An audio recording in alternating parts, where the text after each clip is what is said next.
Right, hello there ladies and gentlemen, and welcome to today's video. And today I thought we'd do a little bit of a follow-up on the videos we've been doing last week with regards to the PS4 Controller Sync firmware.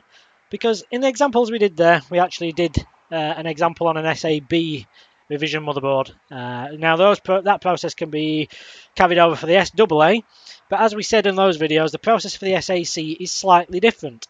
So today I just want to cover that for you. So we're going to cover how to do an SAC board today, just for completion, because I know one or two of you might be a little bit confused by it. So what we're going to do today is we are going to desolder the NAND, we are going to desolder the NOR from this SAC revision motherboard. That's this chip just here. And what we're going to do then is we're going to pop that into a programmer, and then we're going to dump it off. We'll show you the process for updating the corruption in firmware, and then we'll resolder it and we'll show you it working. Or hopefully we will anyway. So what I've actually done there is, for completion, I've just scribbled. I always tend to do this. To be honest, I've done this a lot of times. I've not really done much with the SAC boards as yet. But I always just make a little note of the chip orientation and pin number 1 demarcation there. That's denoted by, pin 1's always denoted by the little dot in the corner of these chips, if you ever notice that. So I just leave that there just to give myself a mental note more than anything else. So what we're going to do now is we're going to desolder this excuse me, we're going to desolder this little NOR chip here.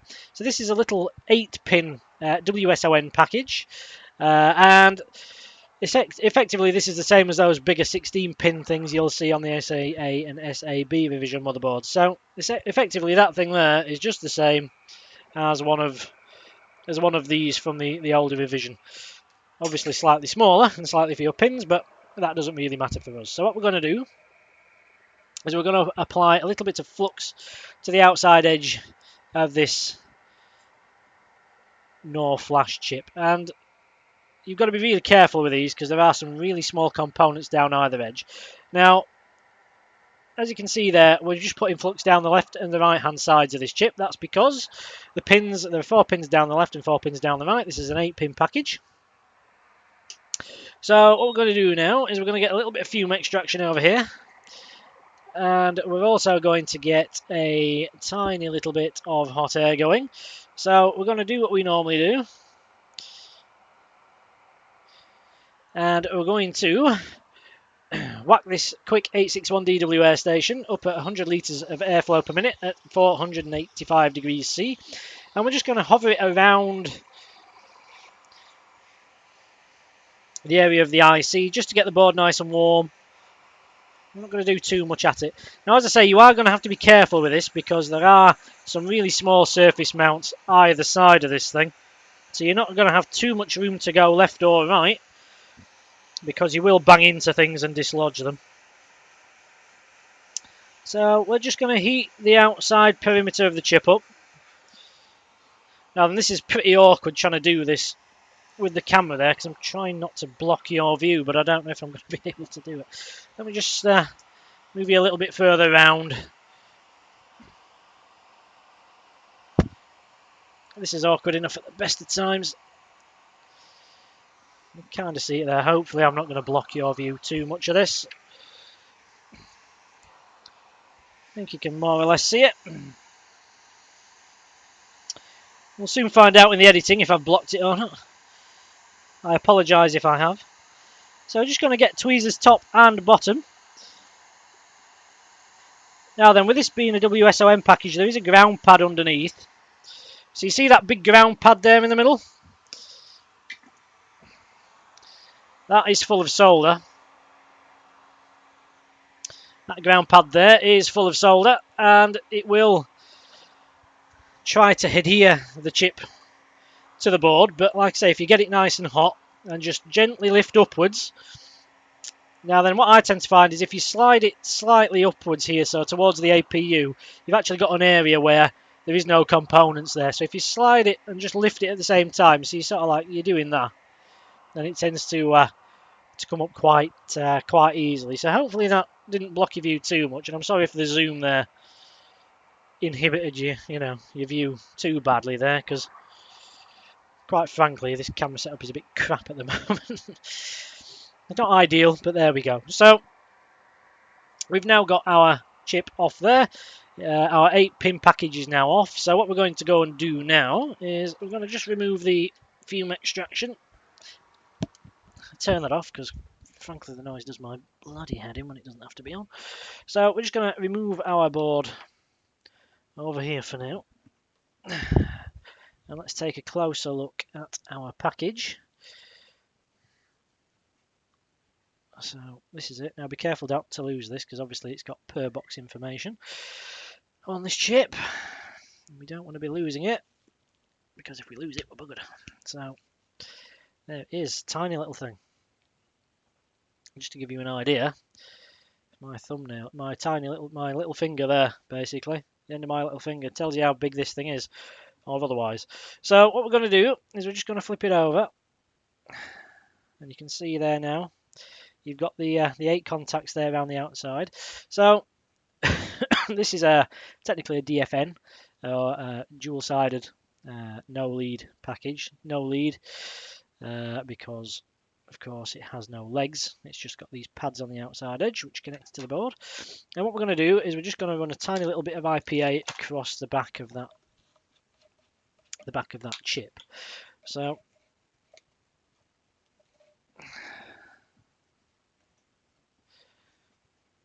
just going to run a tiny bit over the back there. Just going to hold the thing in place with the center pad there with a pair of tweezers while we just go around the outside edge of those pins with a bit of IPA. So that's just to get any flux residue and everything off there, because obviously when we put it in the jaws of the programmer, if that's covered in flux and God knows what, then it's not going to read off too well. Not to mention it's going to dirty the pins on our programming socket, and that's not going to do that much good either. So we have that off now. So what we're going to do now, ladies and gentlemen, is we are going to go and we're going to get our programmer together, and we're going to plug in our socket, and we're going to put our chip into our socket, and then let's see what we get when we dump it off on the PC. So we have desoldered the NOR flash as we saw in the previous clip, and what we're going to do now is we are going to attach our Teensy programmer to this VM. Now we've already placed the NOR flash into our socket, so we're just going to offer that now to this virtual machine. There we go. So what we're going to do now is, as before, we're going to have a look in Manage. We're going to go into the Device Manager on this VM, and we're just going to check to see that our Teensy programmer is indeed detected and is ready to go. So Device Manager, ports common LPT, and we can see there it's been issued COM port 3, which is cool. So we're going to open our SPIWay shortcut again as per part 2 and part 3 on the previous series. So we're just going to check to see that we can indeed talk to our flash by offering the info command, and as you can see there, it has successfully identified our chip type and the manufacturer, and the flash size is correct. So if you're wondering what we're doing here, we are going to fly through this a little bit. If you want a little bit more in-depth information, we'll link in part 3 to the previous series just here, and this will explain this process in a lot more detail. But we just want to cover off, you know, the 1200 series and what you need to do as far as identifying the patch and things you're going to need to repair your firmware. So we've confirmed that this machine has a controller sync issue, and it does look like firmware. So as we can see there, we can see our flash information. So we want to dump this. So if you remember from part 3 of the previous series, we created this little folder in the root of C called PS4 BIOS. That's where we're going to dump our NOR flash to. So at command prompt, now we know we can communicate with our chip. We're going to issue it the command to dump. So that's spiway.py space, give it the COM port number, which is COM port 3. We want to tell it we want to dump, and we want to dump that to C:/PS4 BIOS / we're going to call this HxD0.bin. So you can call it anything you like. We're going to dump this several times to make sure we can get a consistent dump. So HxD0 will create HxD1 and HxD2. You could call it the 1.bin, 2.bin and 3.bin if you like. It doesn't really matter, as long as you give it some sort of name and a .bin extension at the end. Now it's important to make sure that this CPS4 BIOS folder exists before you give SPIWay the command, because unfortunately it's not clever enough to actually create that folder on the fly if it's not there. So we're going to hit enter on that, and that is going to go away and dump our NOR flash contents as they are. So we're going to do that, and we're just going to let that run through. So for those of you who haven't seen the previous series, parts 1, 2 and 3, I do recommend you do go through and watch them. Part 1 goes through the components you'll need to actually build the Teensy programmer. There is an addendum for these 1200 series videos. For these 1200 series PS4s. The 1200 series PS4 uses a slightly different package, NOR flash, so you'll be wanting a different socket for those. That video details the socket you will require and the pinout for that socket, or if you just want to solder jump leads directly to the rear of the chip, of course you can do that. And as I say, the pinout for that is available on that video. Part 2 goes through how to program your Teensy with the relevant software you'll need to do the flash. And install the software prerequisites and where to download all the various bits and pieces from. Part 3 actually goes through the actual dumping procedure, so very much like what we're doing now, but it goes through it in a fair bit more detail than what we're going to go through it here. We just want to touch on, I was conscious last time, we sort of just touched on how to identify your bits and pieces for the 1200, and I know some people would rather actually see the procedure actually done on a 1200 as well. So that's cool. I have absolutely no problem with that. And as I say, this one turned up a couple of weeks ago, I think now. So this has been on my list of things to do. So I just thought for completion it'd be nice just to showcase what we do with the 1200 as well. You will see actually it's very, very similar to the SA and SAB revisions. So we're just coming up to the 20 meg mark now. So this takes a couple of minutes, about 2 or 3 minutes per dump. So we'll just show you what we do to create the first one, and then we'll go away and we'll create dumps 2 and 3 off camera. We'll come back to the process because there's no point in you sitting through 6 or 7 minutes of watching it just do this really. I'm going to show you it doing this one in real time, purely because it's good for you to see just how long it's actually going to take for a normal dump. So we're just heading up to the 25 meg mark now. 26 meg there. So it's measured in kilobytes. 32,768 kilobytes is 32 megabytes in old money. So that's why it says 32,768 KB there, for anybody who doesn't know.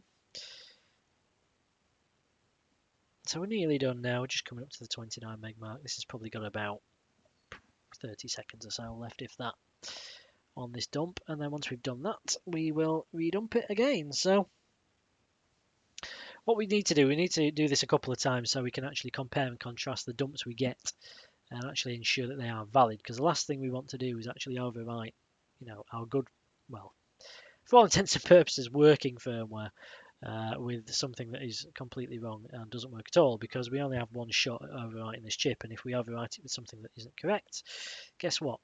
We ain't going to get any working PlayStation. It ain't going to boot, and it ain't going to do anything else ever again, because of course the flash ROM is unique to each PlayStation the world over. So anyway, that's finished, and you can see there now that it says that the dump was done in 2 minutes and 59 seconds. And we can also see in our CPS4 BIOS now we have this HxD.bin file, which is nice. So if we go back to SPIway and just press the up arrow on your keyboard, you will notice that it repeats the previous command. What we want to do now is just cursor left where it says ORIG0, do a backspace and replace the 0 with a 1. So this is going to create ORIG1.bin. Then we're going to press enter, and that's going to go away, and as you can see there now, just popped in behind, it's starting to dump this ORIG1.bin here into our CPS4 BIOS folder. So we're going to repeat that at the end of this process as well, so we get an ORIG2.bin, and then we'll come back once we have those 3 files here in our CPS4 BIOS folder, and we'll crack on. Right, okay, so now we've actually got our firmware dumps in place, we need to identify the Wi-Fi chip revision on these boards to make sure that we get the right one, because if we flash the wrong patch over the top of our firmware, actually the machine doesn't boot, which is interesting, so it's vitally important we actually get this bit right. So in order to do that, you need to locate your Wi-Fi Bluetooth module on your PS4 mainboard, and if you have a look here where the actual power supply plugs in, so you've got these big metal pins here, it's just to the left hand side of that, so just at the side of the port blocks here, so where the HDMI and everything else is. the Ethernet port here, and it's just beyond this little copper boundary here. So this is your Bluetooth Wi-Fi module. And as you can see on this particular board, if we have a look, you can see we actually have, if you look under this QR code here, it says AWNB218, and that AWNB218 is our model of Bluetooth Wi-Fi module controller on this particular PS4. And if you have a look here, just in the middle, it says there revision 1.2. And I don't know if you can actually, there you go, you can see it really nice and clearly there now. So revision 1.2. So what we actually need to go away and do now is we need to go back to our firmware dumps folder that we downloaded at the beginning of this process. And what we actually want to do now is get the 1.2 revision, AWNB218-2 firmware C0020001.bin file, and use that to patch our console's firmware with. So we'll hop back onto the PC now and we'll go do that. Right, okay, so now we've actually got our PS4 firmware files dumped onto our PC, and we've identified which wireless card we actually have installed. In our case, it was an AW218NB. We can actually use this information now to identify if we have any corruption in our flash. So for the real detail behind what we're doing, I recommend you go back and watch part 3, as I've already said. We're just going to fly through this as an example as to what you need to do for the SAC. So as I say, for the real detail, go and watch part 3. But if you just want to see a real quick down and dirty version of what to do, then we're going to show you now. So we have our 3 dumps. So what we need to go and do is just check that those 3 dumps are consistent with each other. So to do that, we open HxD, which is our installed hex editor. And we're going to go to File and Open, or click this little File Open dialog box here. And we're going to navigate to our PS4 BIOS folder where our firmware dumps lie.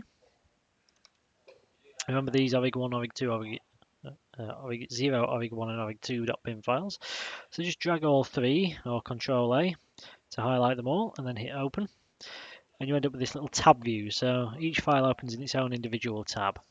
What we want to do is just compare and check that each one of these files is consistent with each other, because what that ensures is that all 3 dumps are the same, and we can more or less be certain that it's a good dump if all 3 are the same. So if we go to Analysis, go to File, Compare and Compare. Source file we want to set as our ORIG0.bin. Target file is ORIG1, that's absolutely fine. So say OK, and that will compare ORIG0 to ORIG1. And it will identify any differences. Now what we actually want is what we are seeing here, this little information box telling us that the chosen files are identical. So say OK to that, and then go back to the same menu, so Analysis, File, Compare and Compare.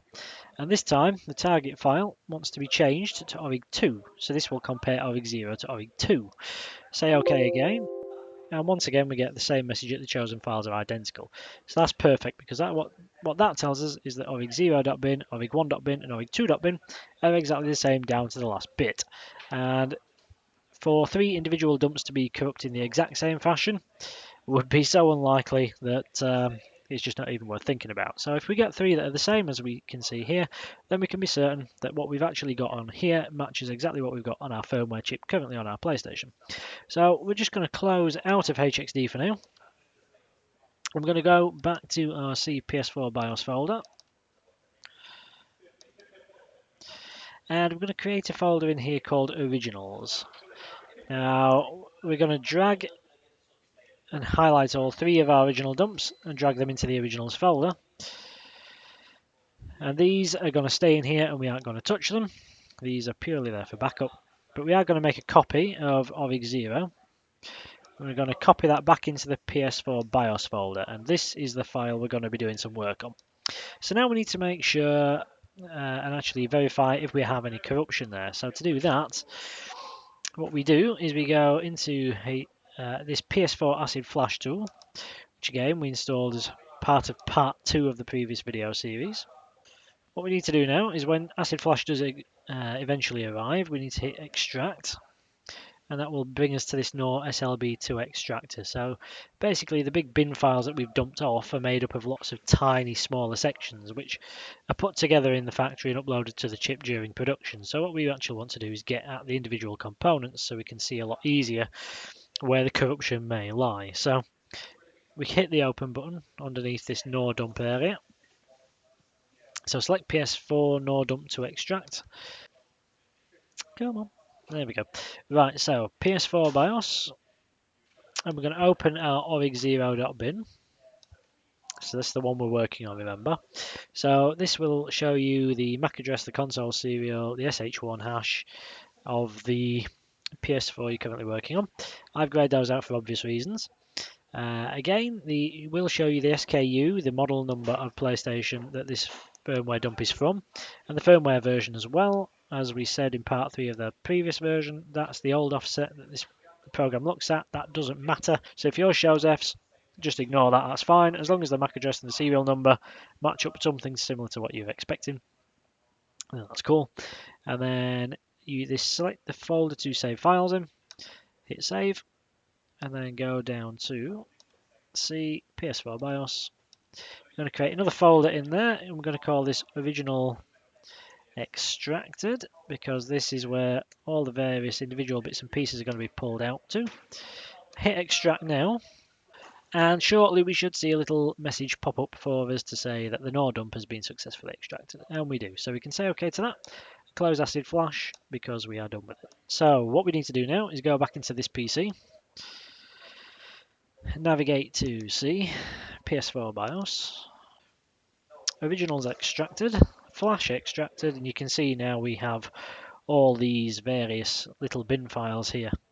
So our PS4 Bluetooth Wi-Fi firmware lives in this C0020001 bin file. Now then, if you have a look in the description of this video, you will see a link to this PS4 C0020001 Templates zip file. You need to download that. I recommend you download it to your desktop and extract it there as well. And that will give you this little folder here. And in here is a set of working templates for that 20001.bin file. So if we find corruption in here, we can actually repair it using the various bits and pieces in here. Now, if you watch part 3 of our previous tutorial series, you will notice that we actually went into this SAA SAB folder because we had an SAB board. If you are on a 1200 series PlayStation, you will definitely have an SAC revision board. So it's this folder we're going to be wanting to look in. Now, we need to see if we have any corruption, right? So, open your extracted 20001.bin file from your dump, which we just got out of Acid Flash. And that will open in a tab here in HxD. As you can see, it's in our original extracted flash extracted folder. Then go to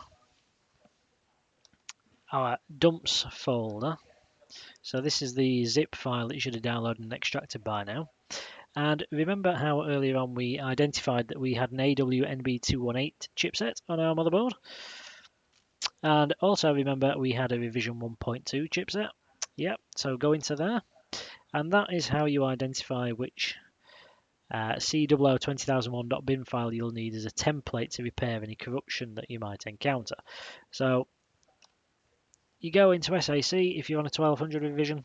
Like I say, we know we have, check out your model of Wi-Fi board, Bluetooth board on your PlayStation. As I say, in our case, it was an AWNB218. And the revision. And there we go. So if we double click that to open it up in HxD, we'll see that alongside our flash extracted bin file, we now have our template bin file next door to it. So what we can do now is we can use the analysis file compare function to compare both of these samples byte for byte. If they come back as identical, then we can say that we do not have any corruption in our bin file and the issue is actually with either the motherboard or the controller chipset itself. So you can either go away and replace that or find somebody who can. But we will find that out shortly by hitting OK. And as you can see here, rather like in part 3 on the last video, it picks out a difference for us, and the first bit that's different is indeed the start of a big block of Fs. And remember from part 3, blocks of Fs in the middle of your firmware file mean corruption. If it finds any sort of bit there's difference, so if it pulls out any difference in here, whether it be a big block of Fs or just one set of characters that seems to have changed, then you have corruption in there and you are going to want to fix that. So to do that, close both of those. Go to open, PS4 BIOS, your HxD0.bin, the one we're going to be working on, remember. Open that. And you will see in this revision 1.2 folder that we had open earlier, we have this hex offset 144200. So make a note of that number because you're going to need it. And then open your 20001.bin file repair template again. So remember that number we just made a note of. Go to search and go to.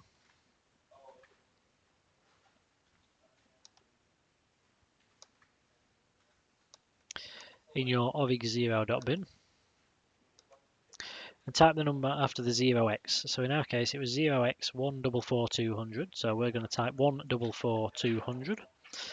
Make sure this middle bit is set to hex and offset relevant 2 is begin, and then say OK. Now then it opens it right at the bottom of the window, as you can see. So we're just going to scroll down a little bit so it goes towards the top. OK. Now go back to your C0020001.bin. You know, the template one we're going to use to repair the corruption. And then what you want to do in here is actually go to Edit, select All, and Edit and Copy. So we now have a good copy of the section of firmware in memory. And make a note of this length here, 695FE. So go back to HxD0.bin and then go to Edit.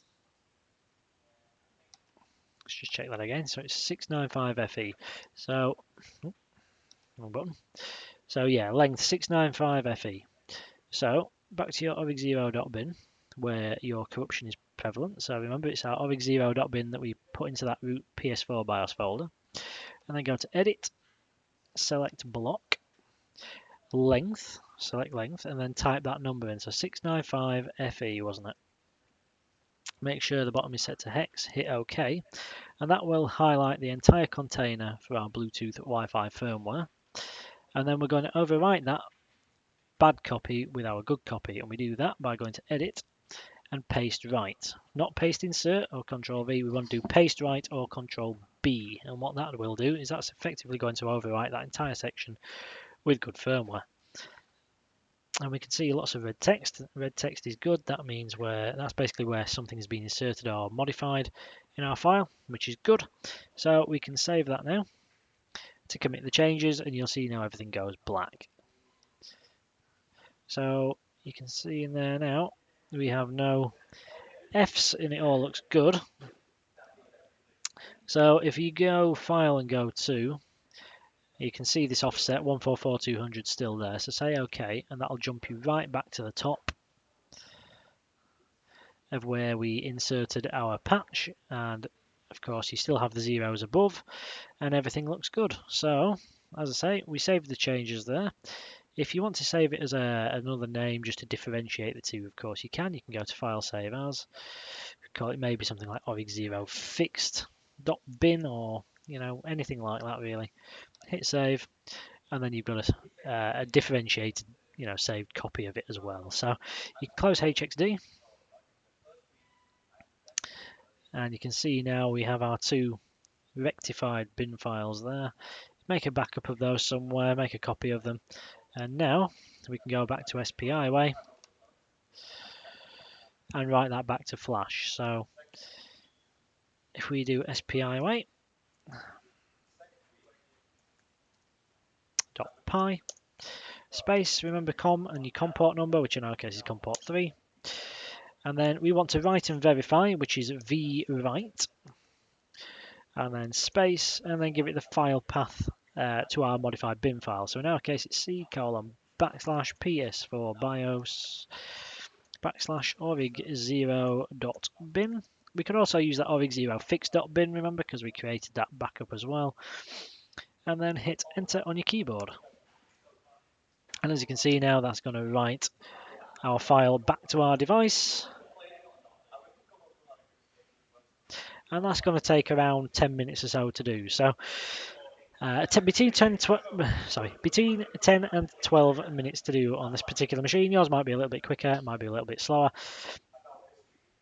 To save a little bit of time, what you can do is you can use write without the V, and that will just write the file back to flash. VWrite is particularly nice because what it will do is it will write the file to flash, and it will then read it back and compare it against what it's actually written. So it will verify that what's on the chip is exactly what's in our bin file there. So we can be perfectly sure with a VWrite that what's on that chip is exactly what we want to be there. So that's that, and that will finish. And then once that's done and you receive the done message, you can go ahead, resolder your flash chip back to your PS4 motherboard, and you should be good to go. Right, okay then, ladies and gentlemen, so as before, let's give this a test. We can see we have our 1200 series PS4 plugged in here. We've got the controller connected. You can see the charging lights on there. It's connected by this white USB lead, and it looks like it's been initialized by the user. So without further ado, let's see what we get when we try to sync controller. So I can show you the charging light is on there. So without further ado, let's hit that PS button. Oh, there we go. And you can see there now, if we remove the USB lead,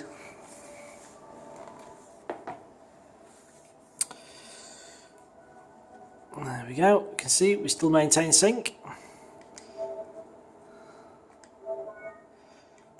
And we can do everything we want. So we're in London, of course. Well, hey, I've set that date and time. But yeah, as you can see, that's now all working lovely. We're actually in the third. 2055. Wow. This PlayStation's lasted well. What time are we on? Let's just have a quick look what time we're on. It is, oh, it's early today.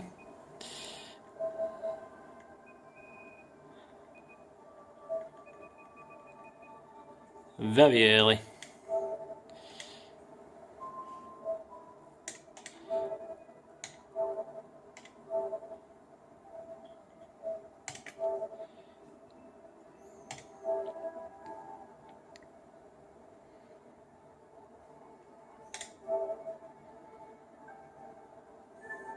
And there we are.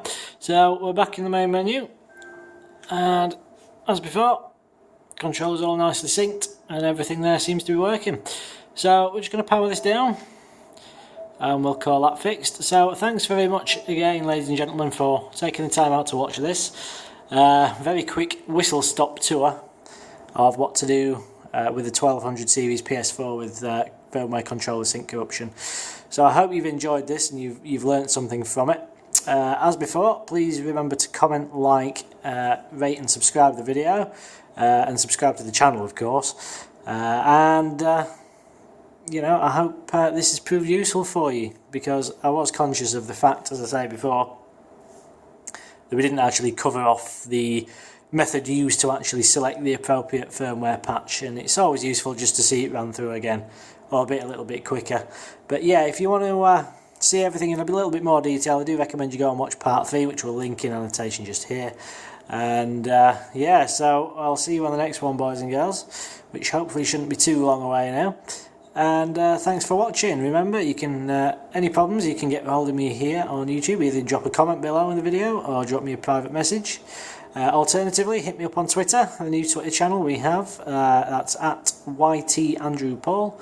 And as before, you know, any sort of announcements, so early heads up on new videos and things will probably end up there before they hit YouTube, so it's always useful to come along and just keep an eye on us. So yeah, thanks very much for watching, and I will see you on the next one. So ladies and gentlemen, until the next one, it's bye from me.